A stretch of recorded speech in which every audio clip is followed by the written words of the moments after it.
So, let me tell you about Amanda. She's 42, independent, and has spent years quietly supporting her family, bankrolling dreams, helping with tuition, covering expenses, basically being the go-to for everything. But here's the thing: one day, she realizes all that generosity hasn't been appreciated, it's been taken for granted, and that's when everything changes. Stick around, because this is the story of how she decided to reclaim her life. By the way, I'd love to hear where you're watching from. So drop it in the comments. Amanda's 42nd birthday had been planned as something simple, cozy, and intimate. She'd reserved her favorite small Italian restaurant downtown, the one with checkered tablecloths and soft candlelight that danced across the wine glasses. She'd envisioned a quiet evening with just her mother, Helen, her sister, Sarah, and her niece, Chloe. No husbands, no crowds, just the four of them. She wanted this one to feel different, to feel like she was actually celebrating herself for once. Amanda had been the family's silent supporter for years, managing finances, helping with big purchases, and stepping in wherever needed. And, well, she had secretly hoped this evening would reflect that a little. The first hour was, surprisingly, pleasant. They talked about Chloe's first semester at college, Helen's new garden project, and Sarah's yoga certification. Amanda listened, asked questions, laughed when appropriate, played her part as the attentive daughter and aunt. She had even pre-ordered a bottle of their finest Chianti. It was her small way of making the evening special, hoping for a little acknowledgement in return. She couldn't help but feel a flicker of optimism. Maybe tonight would be different. Amanda's generosity had long been invisible. She'd bought Chloe a laptop for college, helped Sarah with her yoga studio down payment, managed Helen's retirement portfolio for free, and quietly covered expenses that no one even noticed. Yet, here she was, hoping that the birthday dinner might finally offer a moment of recognition, a little warmth. But as the evening unfolded, the subtle patterns of dismissal began to creep in. Chloe was scrolling on her phone, her expression bored, barely glancing up. Sarah, ever practical, was already eyeing the check, knowing, of course, it would fall to Amanda. Helen, smiling, wore that placid, non-committal smile Amanda had grown to recognize pleasant but distant, almost absent. Then came the tiramisu, with a single flickering candle at its center. The restaurant was quiet except for the soft hum of conversation and the clinking of glasses. They sang the birthday song politely enough, and Amanda closed her eyes to make her wish. She wished quietly for just a hint of genuine recognition, something heartfelt. When she opened her eyes, Chloe let out a sigh that felt almost deliberate, the kind of teenage disdain that only a 19-year-old could muster. Sarah clapped, but it was perfunctory, barely audible. Amanda forced a small smile, trying to brush it off, but the words that followed hit her like a sharp gust of wind. "Well, anyway," Sarah said with a casual ease, shifting the attention like it was no big deal. "Any prospects on the horizon? You're not getting any younger?"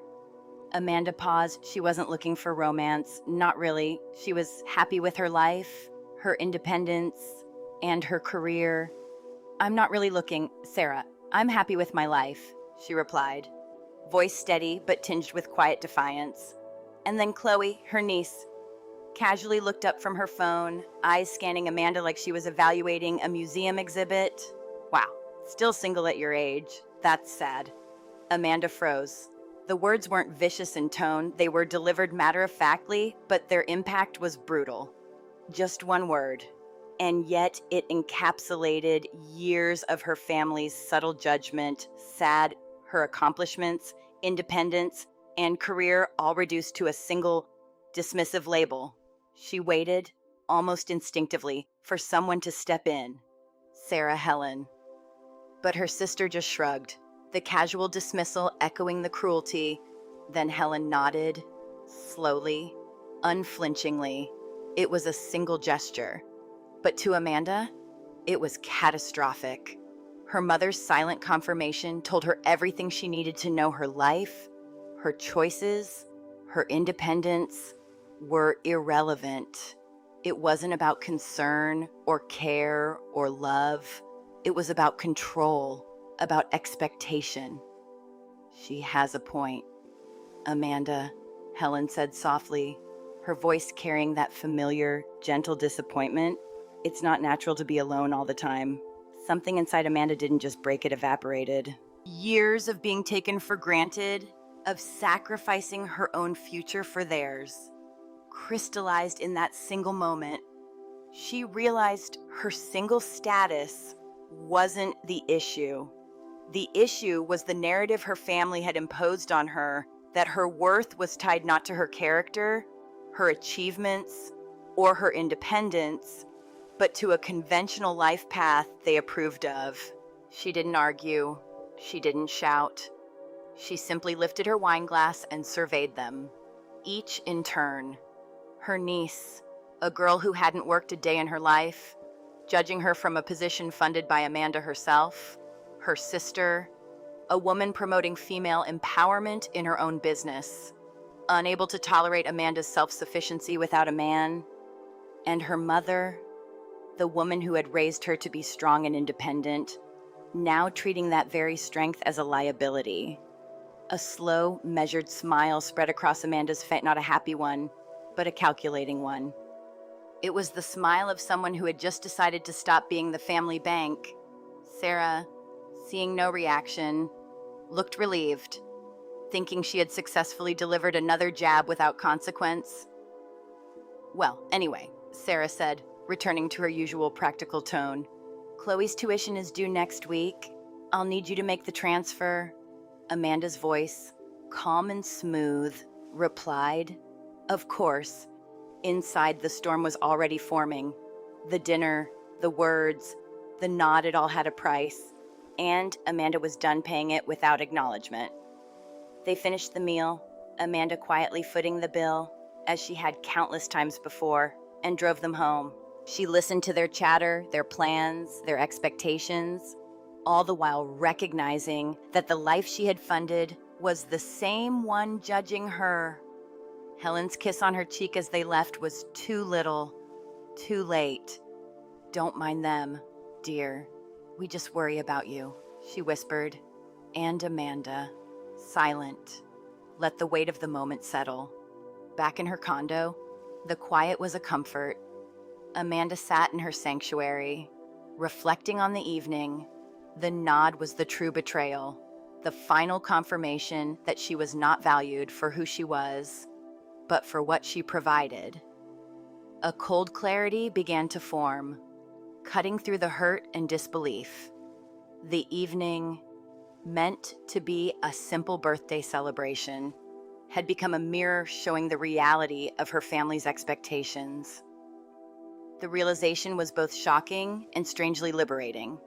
Amanda understood in that moment that her generosity had been mistaken for obligation, her independence for utility, and her love for a service. And with that understanding came a spark, a seed of determination that this dynamic would no longer continue. Amanda leaned back in her chair, swirling the wine in her glass, and her mind drifted through the years, memories she had carefully tucked away, now coming back with sharp clarity. She remembered graduating from college, the first in her family to earn a master's degree, an MBA in finance, with honors. The auditorium had clapped, just a smattering of applause, but to her, it had been monumental. She'd been proud, euphoric even. And then she found her family waiting outside. Her mother's first words, "That's wonderful, dear. Now you can find a good husband with a stable job." She paused, trying to remember how she felt. Pride quickly dissolved into frustration. Her accomplishments weren't celebrated, they were reframed. Her intelligence, her dedication, her long nights of study, all boiled down to the suggestion that her worth depended on a man, And her sister, Sarah, hadn't done any better. She rolled her eyes, muttered something about how she didn't need a fancy degree to be happy. It was subtle, almost casual, but Amanda felt it like a sting. At that moment, the scoreboard seemed absurdly clear. Sarah had a partner, Amanda had a diploma. The irony wasn't lost on her. She had worked relentlessly, climbing through hours of study and internships. While Sarah leaned on charm and timing, it was a pattern that would repeat itself in subtle, cutting ways. Buying her first apartment was another milestone, a modest one-bedroom. But hers, she had saved, scrimped, and worked 60-hour weeks at her first junior analyst job, clawing her way to financial independence. Amanda had invited her family over, expecting a moment of celebration, just a glimpse of genuine pride. But Sarah walked through the space, sniffing disdainfully, commenting, "It's a good starter place, I guess, but you'll want something bigger when you have a family." And her mother, ever subtle, added paint color suggestions, as if Amanda's home existed not for her own enjoyment, but to appeal to a hypothetical husband's tastes. There was never a moment to simply be proud of herself. Her independence, her hard work, always filtered through their lens of expectation. Then there was the promotion at 30, the one that finally pushed her salary into 6 figures. Amanda had been ecstatic, thinking finally, some acknowledgement of her skill and perseverance. She told them over Sunday dinner. The family gathered around. Silence followed her announcement, and then Sarah's immediate response. "Well, don't let it intimidate men. Guys don't like it when a woman makes more than them."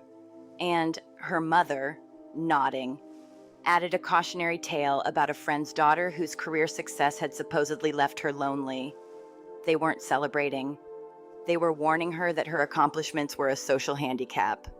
Meanwhile, Amanda was quietly covering Sarah's failed business debts, managing her mother's portfolio, supporting Chloe's college savings, all invisible efforts that kept them afloat. And yet, the very achievements that enabled their comfort were treated as liabilities for Amanda herself.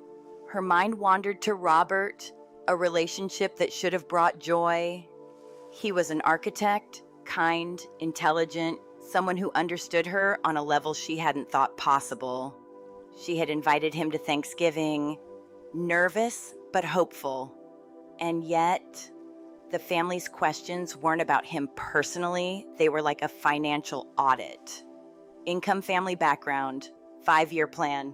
It felt less like an introduction and more like a performance review. Robert's discomfort was palpable, Amanda's mortification even more so. Weeks later, when the relationship faltered under the weight of expectations, Amanda felt a sharp, gnawing relief from her family. "It's for the best," her mother had said. Of course, they framed the breakup as a benefit to Amanda, but in reality, it reinforced a chilling truth: her happiness had never been the priority. Her role had been to maintain and fund theirs. Amanda reflected on the subtle, ongoing pattern of diminishment.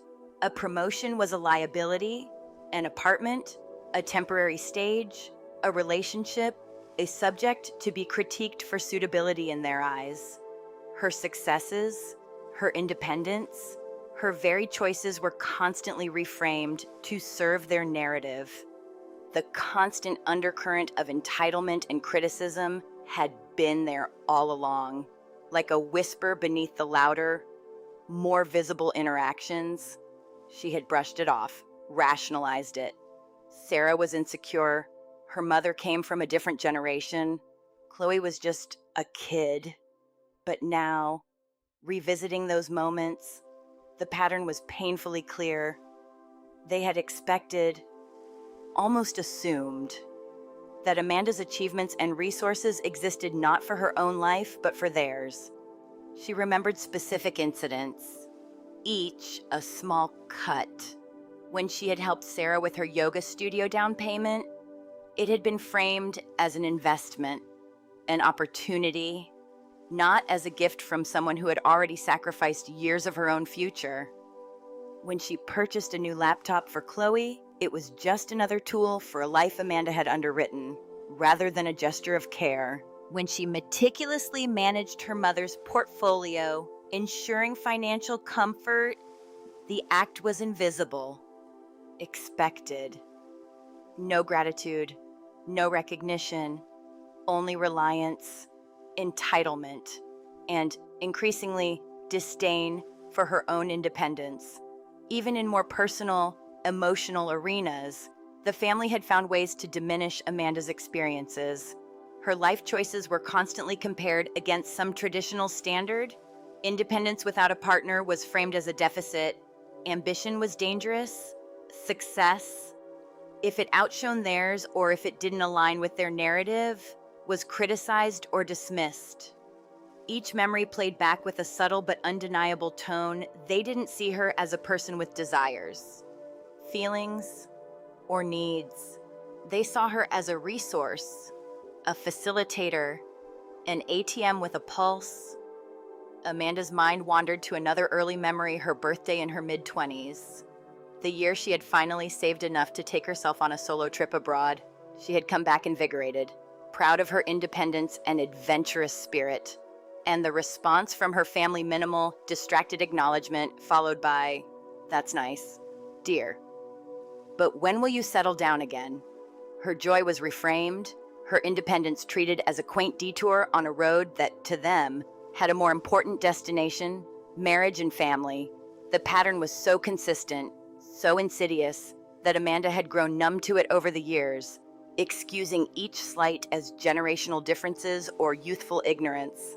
As she sipped her wine, Amanda's reflections turned sharper, clearer. She saw the connective thread: her family's consistent entitlement and subtle cruelty had conditioned her to put herself last. Every success she achieved, every sacrifice she made, was measured not by the contentment or stability it brought to her own life, but by how well it maintained theirs. She recalled the cold, calculating way they had dismantled Robert, assessing him by superficial criteria rather than how he treated her, leaving her isolated from the possibility of genuine partnership. And all along, she had complied, excusing, rationalizing, and paying for their comfort at the expense of her own. The memories merged with the evening's birthday insult, Chloe's offhand comment, Sarah's casual agreement, Helen's nod. They were now part of a pattern, not an anomaly. Each critique, each minimization, each act of entitlement was a piece of the mosaic she had spent decades funding. And that realization, the weight of it all, settled into her bones. The cold anger that had lingered at the restaurant, the silent accumulation of every slight, every rebuff, now solidified into clarity. She had been a resource, and they had treated her as such. Her achievements, independence, and choices had been invisible or, worse, inconvenient to their narrative. She paused, letting the silence of her condo fill in the spaces between thoughts. The flickering candlelight of that dinner, Chloe's bored expression, Sarah's half-hearted clap, her mother's placid nod, all of it became clear as evidence in her mind. She wasn't just frustrated or hurt, she was finally awake to the truth. The independence that had built their comfort had been ignored, the generosity that had funded their lives had been expected, and the emotional reciprocity she had longed for had been denied. Her reflection wasn't bitter, it was methodical, almost like auditing the past. Each memory, each slight, each dismissive gesture was cataloged in her mind, forming a pattern of entitlement that she had unknowingly enabled. The awareness was painful, but there was a strange relief in finally seeing it all for what it was. Amanda realized she had the power to change the narrative, to stop being the invisible bank and start being herself.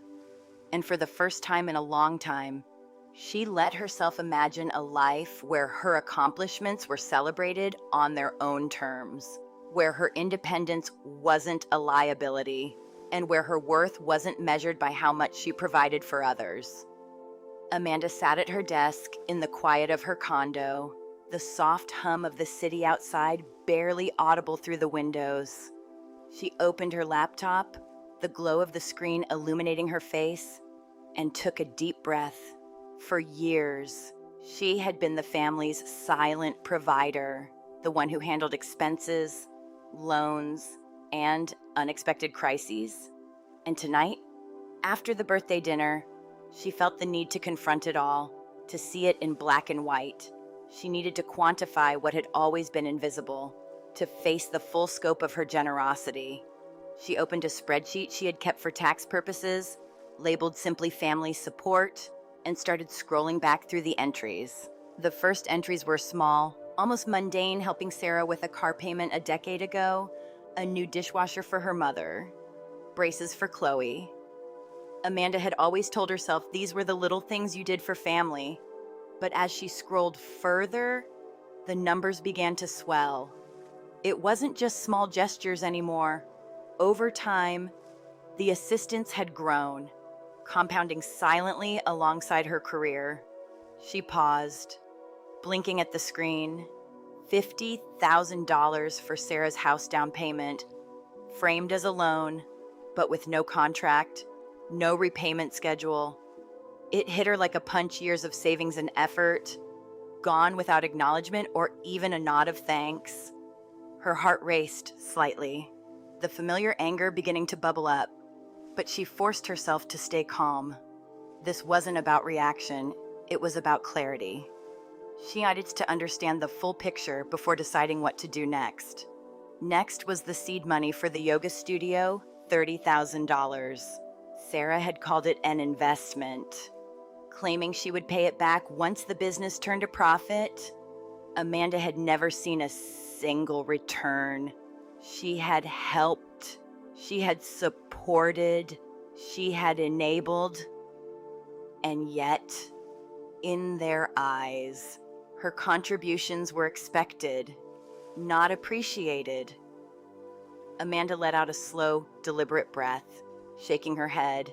Yes, she had been generous, but perhaps too generous, too unquestioning. Then there were the monthly expenses, the insidious, creeping costs that she had barely noticed over time. The family cell phone plan for all three of them, running close to $250 a month, car insurance bundled for convenience, college tuition for Chloe, the laptop for school supplies, the summer camps, the birthday gifts, all coming from accounts Amanda had maintained for years. Each line item was a thread in a web she had woven herself, but one that had restrained her rather than freed her. Amanda leaned back, letting her eyes close for a moment. She could feel the weight of it all the years, the sacrifices, the quiet expectation that her efforts were just background noise. She thought about Chloe, her sharp-tongued niece, who now had no idea how much she had been funded for her lifestyle. The college savings account alone, a 529 plan Amanda had contributed to diligently every month for 18 years, was over $150,000, enough to cover the entire undergraduate experience. And yet, Chloe had scrolled through that laptop on her birthday, bored, dismissive, entirely unaware. Amanda felt a mix of disbelief and simmering anger. Her mother, Helen, came next in the audit. The support here was more subtle, more nuanced. Amanda had taken over her mother's investment portfolio after her father passed away, growing a modest nest egg into something substantial, all for free. She hadn't charged for the management, saving her mother thousands in fees over the years. On top of that, there were quiet monthly supplements, $1,000 to cover the gap between her mother's pension and desired lifestyle, cruises, garden club memberships, the comforts of a worry-free life, all funded by Amanda's careful planning and constant attention. As she added it all up, Amanda felt a strange mix of sorrow and righteous clarity. This had been her life, poured into theirs, silently, invisibly, Expectedly, she tallied the total. Her stomach tightened. Over the past decade alone, she had spent more than $400,000 supporting them, and that didn't even include the lost potential, the interest she could have earned if the money had been invested for her own retirement. She had systematically liquidated her own future to support theirs. And what had she gotten in return? A few polite acknowledgments, a dismissive comment at a birthday dinner, a subtle nod from her mother when Chloe had spoken cruelly. It was staggering, devastating, and yet liberating all at once. Amanda closed her eyes, letting the emotional weight settle. The numbers were cold, hard, impersonal, and that was exactly what she needed.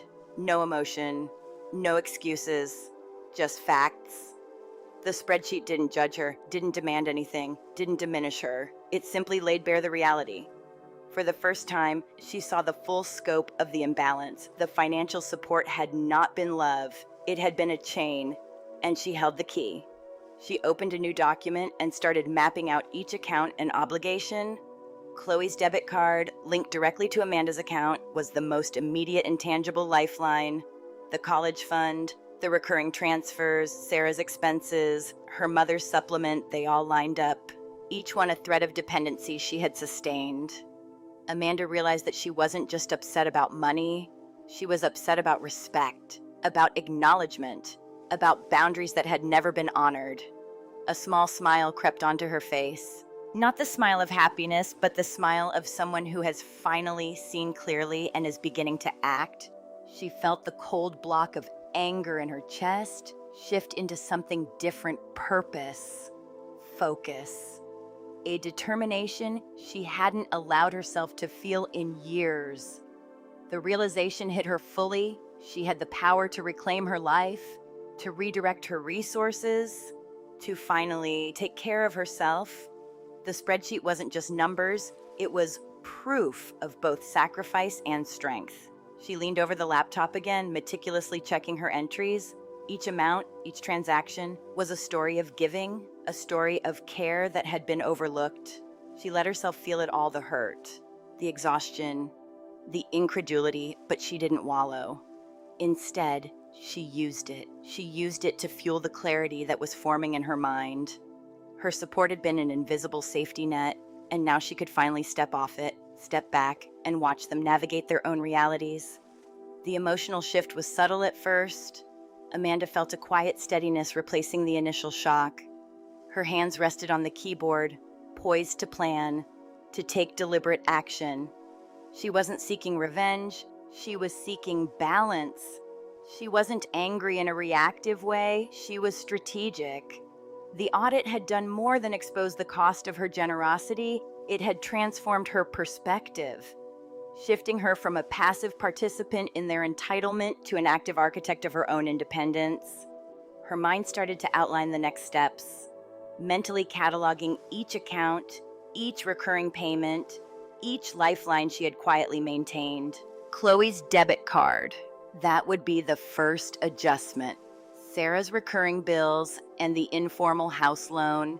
Next in line, though with more complexity, her mother's portfolio and monthly supplement. They would need careful handling, but Amanda now felt capable, confident in her ability to manage both ethically and firmly. She had the tools, the knowledge, the clarity, and finally, the resolve. Amanda closed the laptop briefly, letting the enormity of it all sink in. Years of invisible labor, care, and support had built the foundation for their comfort. And tonight, with the cold audit complete, she could see it all in stark detail. She could see how the very life she had built for herself had been leveraged to prop up theirs, how her independence had been mocked, minimized, and dismissed. And yet, here she was, fully equipped to reclaim control, to redirect her efforts where they mattered most, toward herself, her future, her own life. She opened the spreadsheet once more, tracing each line with her finger. The clarity was exhilarating. She could feel the shift inside her, the transition from victim to empowered decision maker.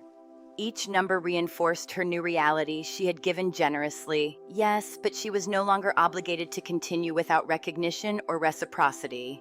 The anger she had felt earlier had transformed into resolve, and with it came a newfound sense of freedom. Amanda understood that the audit wasn't just a financial reckoning, it was a declaration of self-respect, an acknowledgement of her own worth, and a blueprint for reclaiming control over her life. Amanda sat back in her office chair, staring at the wall for a moment, letting the weight of the financial audit settle in. Then she leaned forward, grabbed a legal pad, and started sketching. She drew a circle in the center, her name. Around it, she drew 3 more: Helen, Sarah, and Chloe. Lines connecting each circle represented the financial ties she had maintained for years. Each line had a label: monthly transfer, credit card, college fund, car insurance, cell phone plan.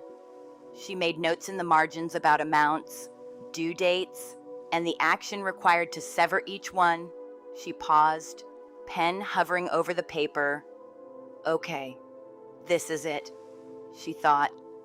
This isn't about anger anymore. It's about clarity. She had the facts laid out. Every recurring payment, every lifeline she had provided, each one meticulously cataloged. It was almost clinical, like mapping a network she had built and maintained with care and precision. And now it was time to dismantle it, methodically, carefully, and legally.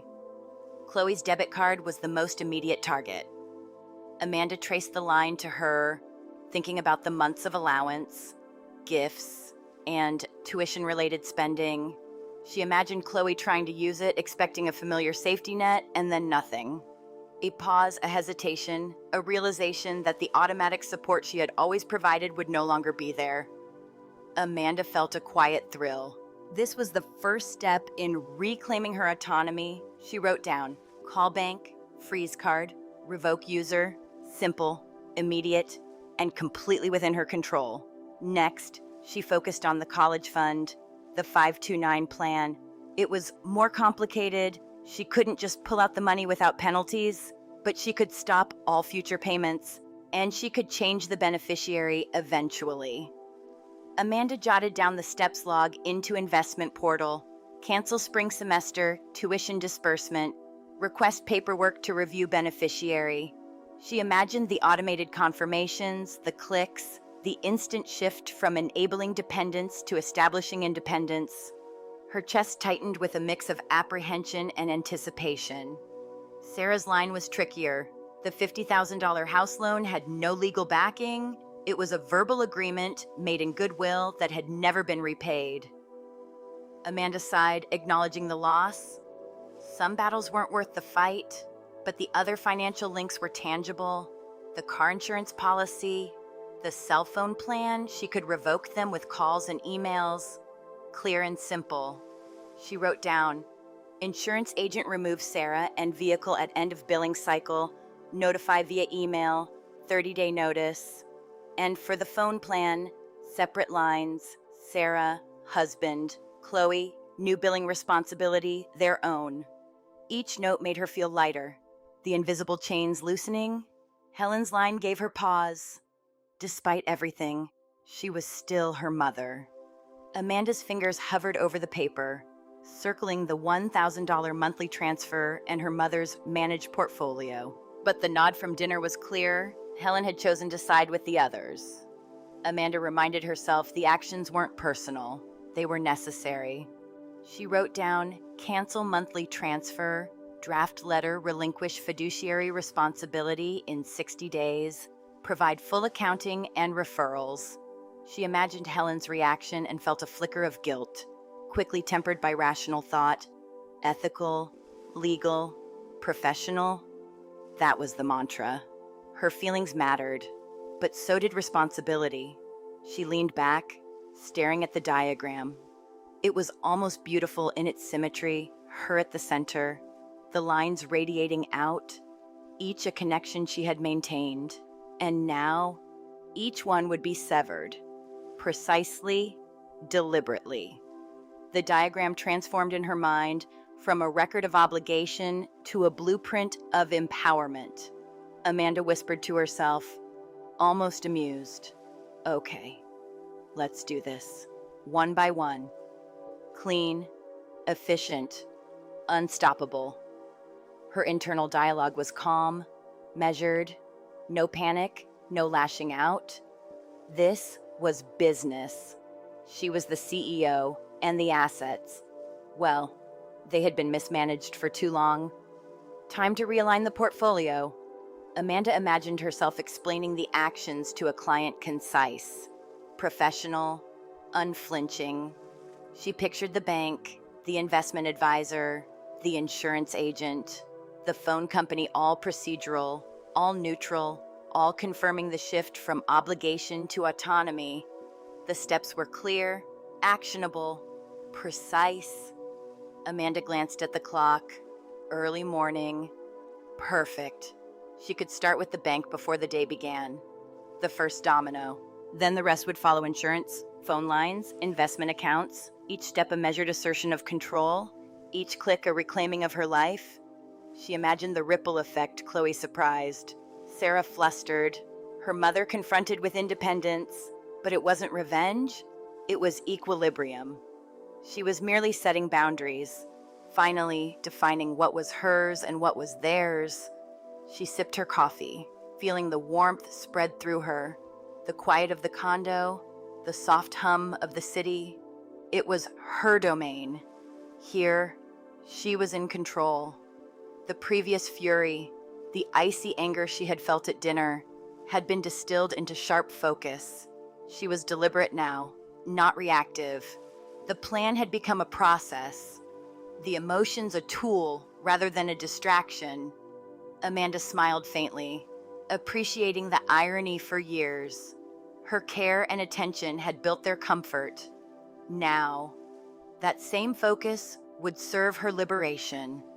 The diagram was complete, the steps written out with meticulous clarity. Amanda ran her fingers over the paper, visualizing each action. She imagined the moment Chloe's card would be frozen, the bank confirming the change, the phone lines disconnected. Each action was simple, bureaucratic, almost mundane, but the impact would be seismic. She felt a quiet excitement building, a sense of anticipation, a thrill of autonomy that she hadn't allowed herself in years. This was her work, her strategy, her empowerment. Amanda reflected on the ethical balance. She wasn't cruel. She told herself she wasn't sabotaging anyone. She was establishing boundaries and reclaiming resources. Chloe's tuition was still covered legally, morally, purposefully. Her mother would receive full notice and options for her portfolio, ensuring professional management could continue. Sarah's unavoidable adjustments would force responsibility. Yes, but with fairness and clarity. Amanda reassured herself, calm, professional, ethical, firm, but fair. That was the approach, the principle, the foundation of her actions. She closed her eyes for a moment, imagining the execution. The bank call first, precise and unflappable. The investment portal, clicks and confirmations. Emails drafted and sent. Phone company navigated. Each step measured. Each action deliberate. She could almost hear the silent confirmation in each interaction. Each agent responding to a client's instructions without judgment or delay. Amanda felt a quiet surge of power. It wasn't about chaos or revenge. It was about control, autonomy, and reclaiming what she had long given without acknowledgement. The suspense was building in her mind, not in panic, but in anticipation. Each line in the diagram represented not just money, but freedom. Each action a declaration of self-respect. She thought about the previous years, the endless requests, the quiet resentments, the subtle criticisms that had built up over decades. And now, one by one, each obligation would be severed, and she would emerge not just financially independent, but emotionally reinforced. This was her reclaiming, her declaration, her victory. Amanda opened her eyes, staring at the neat diagram again. Everything was mapped. Every account, every lifeline, every transfer clearly outlined. She whispered to herself, "Okay, Amanda, time to begin. Calm, methodical, precise. No anger, no hesitation, just action." This was the moment she had been preparing for. The moment where clarity met courage. And she felt an unfamiliar sense of excitement, a liberation mingled with quiet vindication. She had built the stage, and now, finally, she was ready to step onto it as herself. Amanda sat at her desk, staring at the clock. It was 7:55 a.m., just 5 minutes until the bank opened. Her heart thumped, a steady rhythm that was more anticipation than anxiety. This was it, the first step in reclaiming her life. She picked up the phone and dialed the bank's priority line, practicing her calm, professional voice in her head. "Hello," Amanda said, steady and clear. "My name is Amanda. I need to report a debit card as lost and have it frozen immediately. And then I have a few other account changes I'd like to make." Simple, factual, no drama. That was the mantra. A cheerful voice answered almost immediately. "Thank you for calling Premier Banking. My name is Susan. How can I help you today?" Amanda felt a brief flicker of satisfaction. Easy enough. She took a deep breath and proceeded, giving the card number, explaining it had been compromised and needed to be deactivated. She imagined the relief Chloe would feel, or maybe the surprise, and felt a strange twinge of amusement. Within 90 seconds, Susan confirmed the card was frozen. No further transactions would be approved, and they could issue a new one to her home address. Amanda replied smoothly, "No thanks. Just remove Chloe as an authorized user entirely." A pause. "Okay," Susan said. "The user has been removed." Amanda exhaled slowly, feeling a rush of relief and a flicker of triumph. She moved on to the next step, the recurring monthly transfer to her mother's account. Easy, straightforward, purely procedural. She made the call, provided the necessary details, and listened as Susan confirmed the cancellation would take effect immediately. Another line severed, another layer of obligation lifted. Amanda felt a strange calm settle over her, the tension from the previous night slowly dissolving.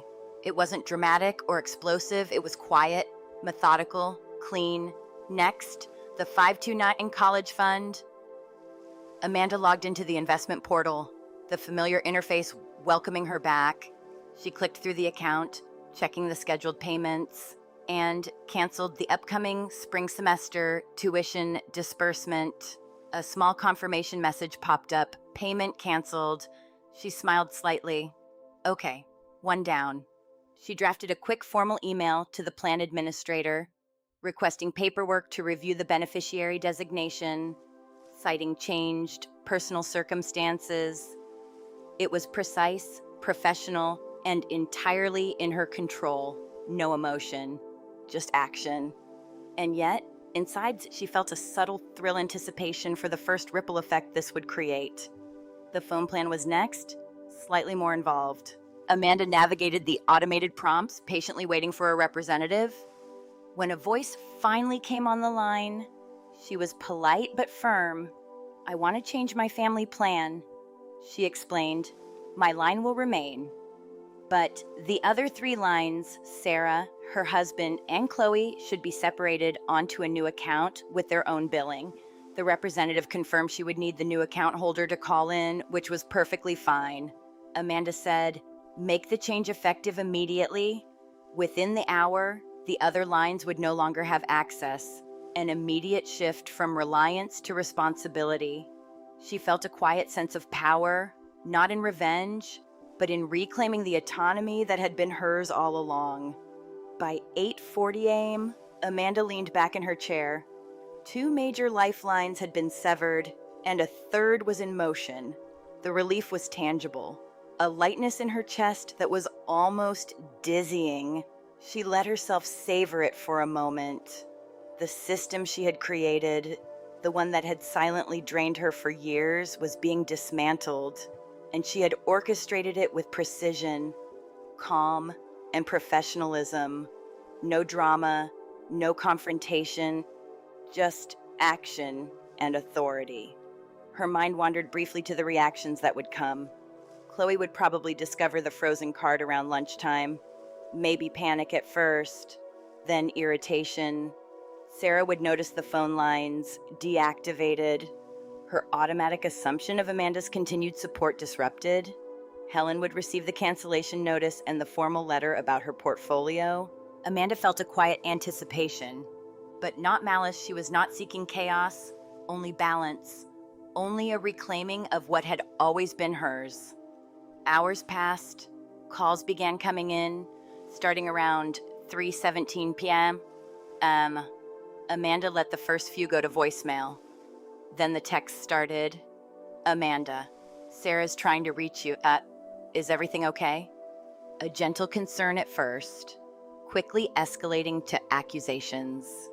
Amanda continued to ignore them, allowing the natural consequences of her actions to unfold. With each unanswered call and text, she felt a layer of resentment and obligation peel away, replaced with a sense of autonomy she hadn't allowed herself in decades.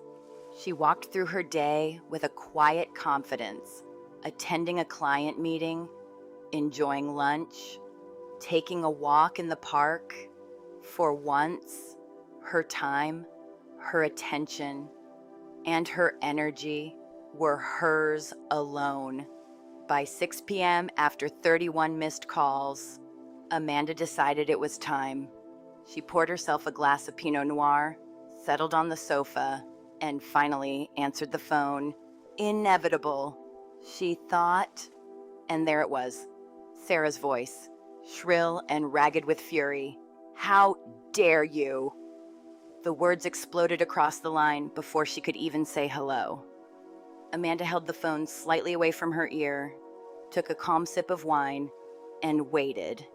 This was the moment she had prepared for, mentally rehearsed for hours.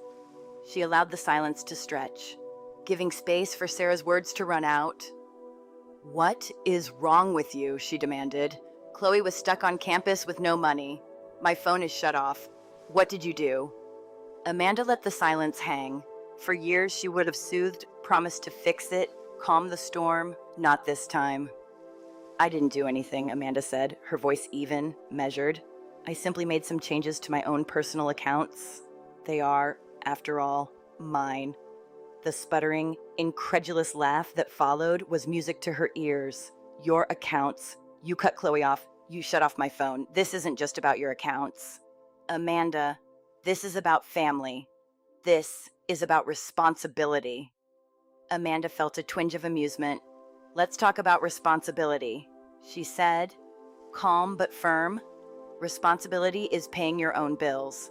Responsibility is funding your own child's lifestyle. Responsibility is managing your own household finances. For the past 10 years, I have been taking on your responsibilities, and I have decided to stop. Silence on the other end. A sharp pause. Oh, so that's what this is about, Sarah said, scorn dripping from every syllable. You're throwing a tantrum because a teenager made a harmless comment? Amanda smiled inwardly. No. It's not just Chloe, she thought. It's the nod, the agreement, the system, all of it. You don't respect me. You respect my bank account. And access to that account has now been permanently revoked. Another voice entered the call. Helen's, trembling slightly. Amanda, this is not the way to handle things. You've hurt your sister and niece. You're tearing the family apart. There is no misunderstanding, Amanda said, pain of betrayal still fresh. I understood you perfectly when you nodded. You agreed with them. You think my life is sad. You think I'm a failure because I'm not married. Yet you live comfortably on the proceeds of that life. Cruises, garden clubs, financial security, all because of me. The silence was palpable. Helen stammered, I have always been proud of you. Your actions say otherwise, Amanda said coldly. Your pride never seems to stop you from cashing the checks. Though, by the way, I've also canceled the monthly $1,000 transfer to your account, and I'll be sending a formal letter this week. You have 60 days to find a new financial advisor. I'm resigning. The gasp on the other end was audible, a sound of genuine shock. The ground beneath them no longer solid. You can't do that, Helen cried. Amanda, you can't. How am I supposed to manage the same way other people do? Mom, Amanda replied, her resolve firm. Hire a professional.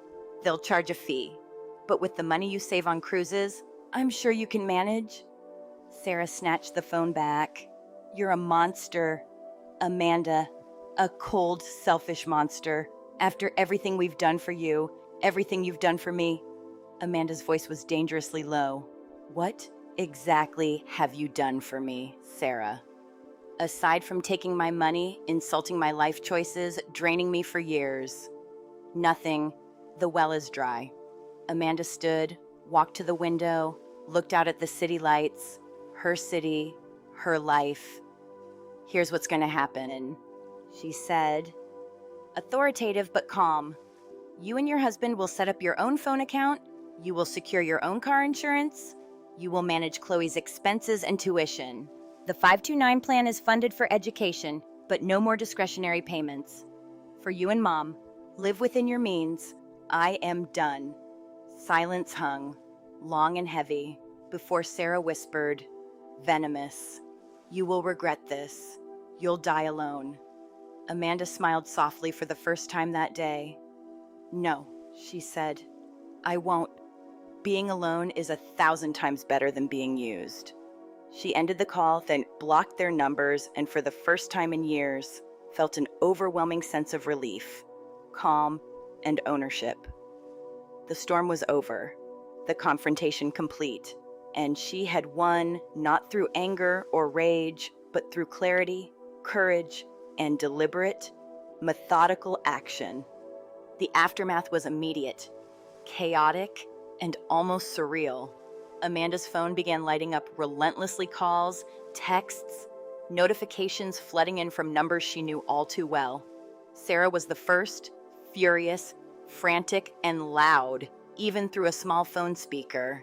Amanda let the first few go to voicemail, a quiet sense of satisfaction creeping in. The messages quickly escalated from concern to accusation. Amanda, Chloe can't buy her textbooks. What is going on, Amanda? Fix this now. The tone was demanding, entitled, and, oddly enough, predictable. She ignored the first handful of messages, letting them stew in the discomfort they had created themselves. It was strangely empowering, almost meditative, watching the consequences unfold without interference. By late afternoon, the calls became insistent. Amanda counted 15, 16, 23 missed calls. Her phone kept buzzing, the screen lighting up repeatedly, but she stayed calm. No rush, no reaction, just observation. When she finally decided to answer, it was with deliberate timing. She poured a glass of wine, sat on her sofa, and waited a moment, letting herself breathe before engaging. Sarah's voice erupted the second Amanda picked up. How dare you? It was shrill, immediate, almost ballistic. Amanda held the phone slightly away from her ear, took a calm sip of wine, and waited for the storm to run its course. Chloe was stranded. Sarah claimed, my phone is off. Amanda, you've ruined everything. The words spilled out, urgent and chaotic. Amanda let the silence hang just long enough to give space for their emotions. For years, she would have jumped in, explained, fixed it all. Not now. I didn't do anything, she said evenly. Measured. I simply made changes to my own accounts. They're mine. Silence again. Sarah's incredulous laugh filtered through. Your accounts. You cut Chloe off. You shut off my phone. This isn't about your accounts, Amanda. This is about family. Responsibility. Amanda could almost smile. Responsibility. She thought. Funny how they defined it. Let's talk about responsibility, she replied. Calm, steady. Responsibility is paying your own bills. Responsibility is funding your own child's lifestyle. Responsibility is managing your own household finances. For the past 10 years, I have been taking on your responsibilities, and I've decided to stop. A sudden pause on the other end, then the voice changed tone, scorn creeping in. Oh, so that's what this is about. A teenager's comment at dinner, you're being overly sensitive. Amanda's internal acknowledgement was sharp. No, she thought, not just Chloe, it was the nod, the silent validation, the years of expectation. I've been clear, she said. You don't respect me. You respect my bank account, and access to that account has been permanently revoked. Helen's voice joined, soft but quivering. Amanda, this is not the way to handle things. You've hurt Sarah and Chloe. You're tearing the family apart. Amanda took a slow breath, letting the weight of the moment anchor her. There is no misunderstanding, she said. I understood you perfectly when you nodded at dinner. You agreed with them. You think my life is sad. You think I'm a failure for being single. Yet you live comfortably on the proceeds of that life. The cruises, the garden clubs, the worry-free lifestyle, they've all been funded by me. Helen stammered, I've always been proud of you. Your actions say otherwise, Amanda said. Measured, cold. Your pride never seems to stop you from cashing the checks. By the way, the monthly $1,000 transfer to your account has been canceled. I'll be sending a formal letter this week. You have 60 days to find a new financial advisor. I'm resigning. There was an audible gasp, a sound of disbelief, of someone realizing the ground had shifted beneath them. You can't do that, Helen cried, rising in pitch and panic. Amanda, how will I manage? She answered calmly, rationally, the same way everyone else does. Hire a professional. They'll charge a fee. Yes, but you'll be able to manage within your means. Sarah grabbed the line back. You're a monster, Amanda. Cold, selfish. After everything we've done. Amanda's voice was low, controlled, deliberate. What exactly have you done for me, Sarah? Besides take my money, offer insulting advice, allow your daughter to treat me with contempt, and expect me to cover all expenses. Nothing. The well is dry. I am done. She leaned against the window, looking out at the city skyline, lights twinkling. Calm authority settled over her. Here's what's going to happen, she said, firm but measured. You and your husband will set up your own phone account. You will secure your own car insurance. You will fund Chloe's lifestyle and tuition. The 529 plan is funded, but no more discretionary payments. For you and Mom, live within your means. I am done. A long silence followed, as if they were processing the reality of her words. Finally, Sarah whispered, barely a breath, venomous and resentful. You will regret this. You'll die alone. Amanda felt a soft smile touch her lips. No, she said quietly, genuinely, I won't. Being alone is 1,000 times better than being used. And with that, she ended the call, blocked both numbers, and exhaled slowly. Relief washed over her, mingled with a strange, exhilarating sense of triumph. The storm was over. The confrontation was complete. Amanda had asserted her boundaries, reclaimed her power, and, for the first time in decades, felt completely, profoundly free. After the calls ended and the phone lines were finally silent, Amanda sank into the quiet of her condo. The absence of constant demands felt almost surreal. No more texts asking for money, no more urgent calls about Chloe or Sarah's latest needs. The silence wasn't empty, it was peaceful, like the calm that comes after a long storm. She realized she hadn't noticed the weight she'd been carrying until it was lifted. Suddenly, she could breathe, focus, and most importantly, reclaim time for herself. She started small, investing in things that brought her joy rather than obligation. Pottery classes on Tuesday nights, something she'd always wanted to try but never had the time. Long walks in the park, savoring the sunlight and the freedom to move at her own pace. She reconnected with friends she had neglected over the years, people who knew her for who she was, not what she provided. Laughter returned to her life, easy and unforced, filling spaces that had been crowded with stress and duty for decades. David, an old friend and corporate lawyer with a sharp mind and kind heart, became an important part of this new chapter.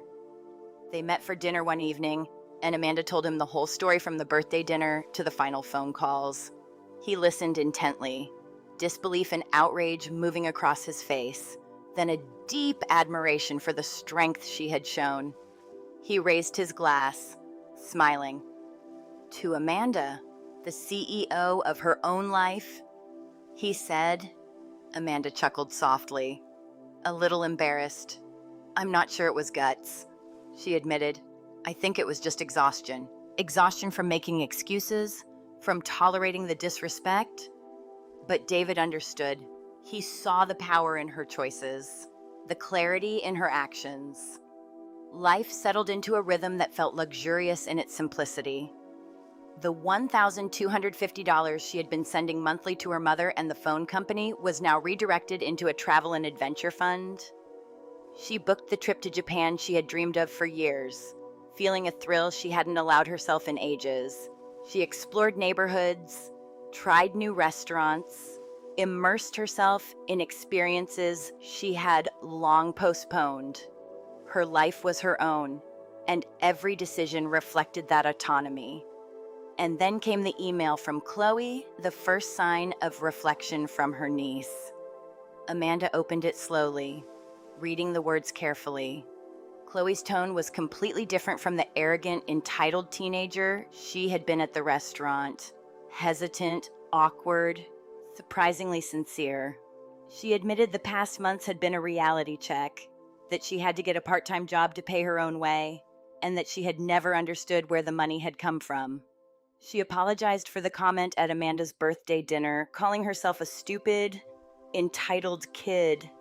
Amanda stared at the screen for a long moment. She typed back a short, simple response. Thank you for your apology. Chloe, I appreciate it. I wish you the best. No reconciliation. No invitation to return to the old dynamic, just acknowledgement of growth and closure. Amanda's reflection deepened as she moved through her daily life. She appreciated the solitude in her condo, the quiet independence she had carved out. Her career was still thriving, her friends present, her personal projects flourishing. The so-called sad single life was rich, fulfilling, and entirely hers. She realized that her worth had never depended on family approval or a romantic partner. It had been in her integrity, resilience, and ability to build a life of purpose on her own terms. She smiled at the thought, feeling warmth and pride, not loneliness or regret. Each day was an affirmation of the choices she had made, the boundaries she had set, and the life she had claimed for herself. Amanda understood now that the freedom she felt was the true reward. The quiet, the space to breathe, the power to choose her own path. These were not losses, but gains. Her independence was no longer a burden to be judged, but a treasure to be lived. And for the first time in a long time, she felt profoundly, genuinely content. So, that's Amanda's story, a reminder that sometimes the bravest thing you can do is set boundaries, reclaim your life, and prioritize your own well-being. It's not always easy, but the freedom and peace that come from valuing yourself are worth it. If this story resonated with you, maybe give it a like and consider subscribing for more real life journeys that inspire reflection and growth. And hey, take a moment today to celebrate the power of your own choices.